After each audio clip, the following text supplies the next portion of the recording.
Good morning my dear students. आज हम व्याकरण का नेक्स्ट टॉपिक पढ़ने वाले हैं। आज तक हमने वर्ण के बारे में पढ़े थे। वर्ण के बारे में पढ़े हम लोग। वर्ण कितने प्रकार के होते हैं, वर्ण किसे कहते हैं और वो वर्ण के प्रकार कितने प्रकार के होते हैं, ये सब के बारे में चर्चा किए थे। जो लास्ट तक हमने वर्ण के उच्चारण तक पढ़े थे कि किस वर्ण का उच्चारण स्थान कहाँ है और उस वर्ण को हम उच्चारण स्थान के नाम पर किस नाम से जानते हैं। जैसे क वर्ग का उच्चारण स्थान क्या है? कंठ। तो क वर्ग के जो उच्चारण स्थान कंठ है तो सभी वर्ण को हम कंठ ही बोलते हैं। तो सेम इस प्रकार से सब कुछ पढ़ लिए थे। आगे के टॉपिक में हम लोग पढ़ेंगे कि वर्ण का और प्रकार किस आधार पर है, उसके बारे में। तुम उससे पहले बताओ, इसका नाम बताओ और इसका नाम बताओ। जल्दी, हम बताए थे ये अन्न और आ हम लोग पढ़ते हैं लेकिन नाम अलग है। बोलो, ये अनुस्वार है और विसर्ग है। ये विसर्ग को हम एक और नाम से जानते हैं, आयोग। हाँ, चलिए, इतना याद है सबको, बहुत बढ़िया। ये एक बात और बताते हैं, ये रा है हमारा, ये रा को एक और नाम से जानते हैं जिसका नाम है क्या? इसका उच्चारण स्थान तो है मुर्दा, क्योंकि जब रा बोलते हैं तो हमारा जीभ जो है मुर्दा में सटता है, इसलिए उच्चारण स्थान क्या हो गया? मुर्दा। लेकिन इसे एक साथ में और बोलते हैं लुंठित वर्ण। बोलो,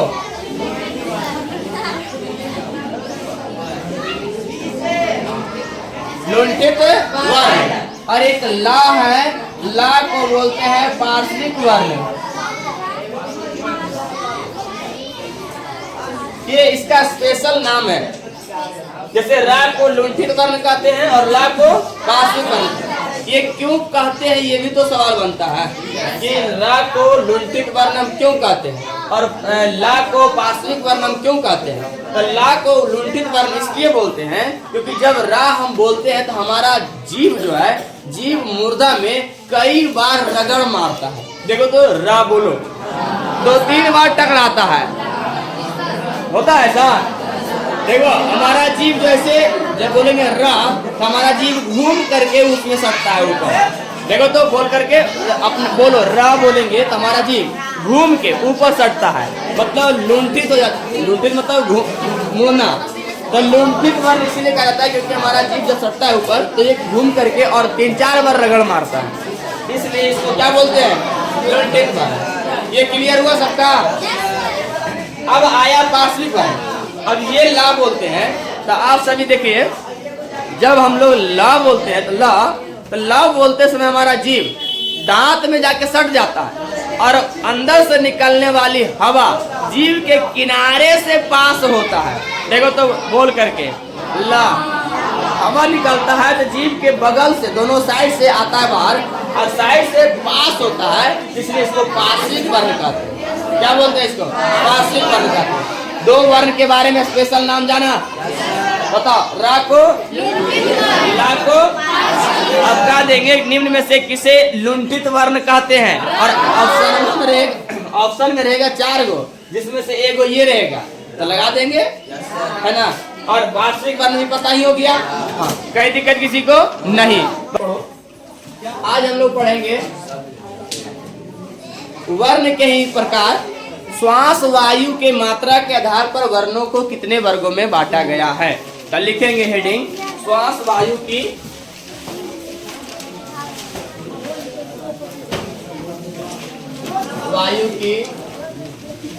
मात्रा के आधार पर वर्ण को 2 वर्गों में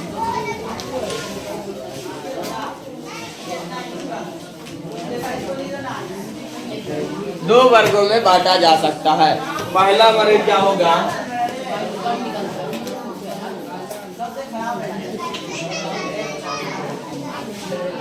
अल्प प्राण और दूसरा महाप्राण। देखो, 2 वर्ग हो गए। एक वर्ग हो गया अल्प प्राण और दूसरा महाप्राण। चलिए हेडिंग देंगे जल्दी से, उसके बाद थोड़ा देर के लिए समझ लेंगे लिखना बंद करके।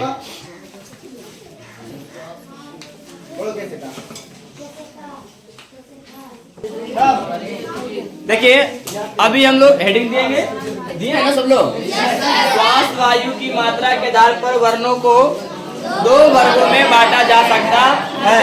पहला वर्ग क्या है? अल्पप्राण और दूसरा क्या है? महाप्राण। आप लोग थोड़ा देर लिखना बंद करेंगे और सीखना स्टार्ट करेंगे। ठीक है, सबसे पहले हम लोग पढ़ेंगे अल्पप्राण के बारे में। तो अल्पप्राण क्या है, तो हेडिंग दे करके आप लोग नहीं दीजिएगा अभी। अल्पप्राण यानी जिन वर्णों के उच्चारण में श्वास वायु की मात्रा कम होती है। क्या होता है? जिन हमारे साथ अगर आप लोग अभी ही याद करने का प्रयास कीजिएगा तो ज्यादा याद होगा, घर के लिए छोड़िएगा तो नहीं याद होगा। उच्चारण में श्वास वायु की मात्रा कम होती है, उसे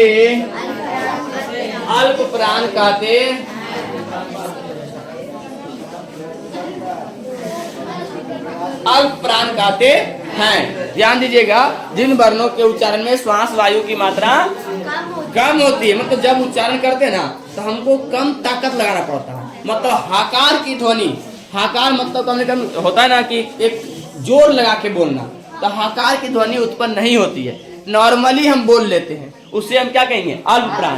या इसी को जैसे हम ऐसा बोल रहे हैं प्राण वायु, ये श्वास वायु बोलो या तो प्राण वायु, यानी ऐसा कभी कभी होता है जैसा प्राण निकल रहा है, जैसा चिल्लाता है, तो ऐसा नहीं, इसमें बहुत कम ताकत लगाना पड़ता है बोलने में, कम वायु निकलती है, इसलिए इसको क्या बोलते हैं? अल्पप्राण। इसके अंतर्गत क्या आएगा?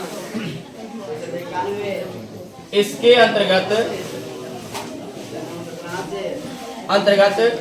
सभी स्वर और ये सभी स्वर नहीं, प्रत्येक वर्ग के पहला, तीसरा और पांचवा, देख लीजिए अल्पप्राण में पहला, तीसरा और पांचवा अक्षर तथा अंतस्थ व्यंजन आते हैं। जैसे कौन कौन हो जाएगा? देखो, प्रत्येक वर्ग के पहला, तो वर्ग पता है ना सबको? का, खा, गा, च, छ, ज, झ, य, ट, ठ, ड, ढ और न। ट, ठ, ड, ढ, न। क, ख, ग, म। तो देखिए ये प्रत्येक वर्ग है, तो प्रत्येक वर्ग के पहला मतलब ये वाला, ठीक है, तीसरा मतलब ये वाला, और पांचवा मतलब ये वाला, और एक आता है अंतस्थ व्यंजन या, रा, ला, वा, एक ये वाला। ये कौन सा व्यंजन है? तो अंतस्थ व्यंजन।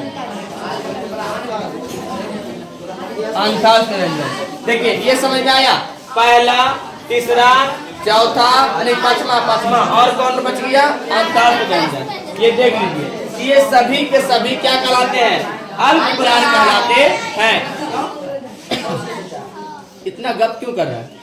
प्यासी को का वाला देखो, पहला वर्ण, पहला वर्ग का पहला अक्षर, सभी वर्ग के तीसरा अक्षर और पांचवा अक्षर, ये अल्पप्राण कहलाएगा, क्योंकि इसको बोलने में बहुत कम हमारा श्वास की वायु निकलता है। बाकी जो बच गया इसमें देखो, ये और ये महाप्राण कहलाता है। महाप्राण और अल्पप्राण में क्या अंतर है? हम बोल के देखेंगे। देखो, बोलो का और बोलेंगे खा, अंतर क्या बोलने में लगा? बोलने में क्या अंतर पड़ा? जैसे अगर हम का बोलते हैं तो का हम इजीली बोल लेते हैं। जैसे हम खा बोलते हैं तो का से कुछ ज्यादा ही प्रॉब्लम होता है खा बोलने में। प्रॉब्लम मतलब ये आवाज ध्वनि ज्यादा निकालना पड़ता है। जैसे का और खा बोलते हैं तो हल्का लग रहा है कि आवाज हमको मोटा जैसा लग रहा है खा बोलते हैं। का से ज्यादा कैसा लगेगा खा में। और खा तो छोड़ो, गा के बाद घा बोलो तो घा बोलो, उसके बाद देखो तो गला में लगता है कि कोई झंझनाहट हो रहा है जैसा ना हो रहा है। देखो मतलब खा और घा ये दोनों बोलेंगे तो हमारा मतलब श्वास नली पर जोर ज्यादा पड़ता है, मतलब श्वास की मात्रा ज्यादा निकलती है, जिसके कारण ये महाप्राण है। किंतु पहला, तीसरा और पांचवा का, ग और अ ये बहुत नॉर्मली हम बोल लेते हैं, इसलिए इसके क्या कहेंगे अल्प प्राण कहेंगे। बोल करके इसे हम पता कर पाएंगे, बिना बोले हमको समझ में नहीं आएगा। का के बाद जैसे बोलेंगे खा, जैसे चा के बाद बोलेंगे छा, चा छा, तो जिसमें किसमें ज्यादा लगाना पड़ रहा है, मतलब श्वास की मात्रा किसमें ज्यादा निकल रहा है छा में। तो छा हो गया महाप्राण और चा हो गया अल्प। जैसे छा आओ तो जा बोलो तो छा से वो कम तुरंत हो जाता है जा में, और जा के बाद बोलो झा। अब यही चीज देखो महाप्राण वाला ही अक्षर यदि हम ज्यादा प्रयोग करते हैं तो हमारा गला क्या होता है बैठने का, हाँ फंस जाता है। इसको कहते हैं ना गला भारी जैसा हो जाता है और आवाज मोटा निकल रहता है। लास्ट तक ऐसा होता है कि आवाज नहीं निकलना, मतलब आवाज निकलना बंद हो जाता है। अगर ज्यादा बढ़िया से बैठ गया गला तो क्या हो जाता है। तो उस अनुसार से देखिए, ध्यान से देखेंगे तो अल्प प्राण पहला, तीसरा, पांचवा और एक लास्ट में कौन सा व्यंजन या ल और वा। इतना समझ आइए ये चीज, तो इसे आप नोट कीजिए। उसके बाद हम सेकेंड पोजीशन पर चलेंगे।